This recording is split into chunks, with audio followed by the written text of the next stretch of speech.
தேர்தல் செயல்முறைகளை எளிதாகவும் நம்பகமானதாக மற்றும் வெளிப்படைத்தன்மையுடனும் மாற்ற இந்திய தேர்தல் ஆணையம் கடந்த 6 மாதங்களில் 28 புதிய முன்னெடுப்புகளை மேற்கொண்டுள்ளது. இந்த முன்னெடுப்புகளானது 6 பகுதிகளாக பிரிக்கப்பட்டுள்ளது.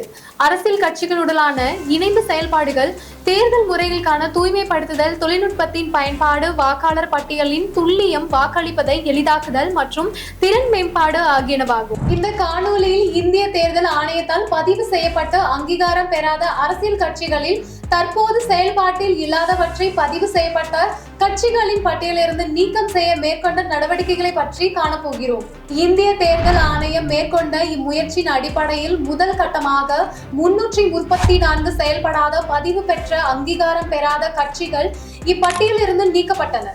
இந்த நடவடிக்கையானது கடந்த 2019 முதல் ஒரு தேர்தலில் கூட போட்டியிடாத அரசியல் கட்சிகள் மீது மேற்கொள்ளப்பட்டது. தற்சமயம் 2ஆம் கட்டமாக 476 அரசியல் கட்சிகள் அடையாளம் காணப்பட்டு அவற்றில் 474 கட்சிகள் பதிவு பெற்ற கட்சிகளின் பட்டியலிலிருந்து நீக்கம் செய்யப்பட்டுள்ளது. தமிழகத்தை பொறுத்தமட்டில் இதுவரை அத்தகைய 64 அரசியல் கட்சிகள் நீக்கம் செய்யப்பட்டுள்ளன.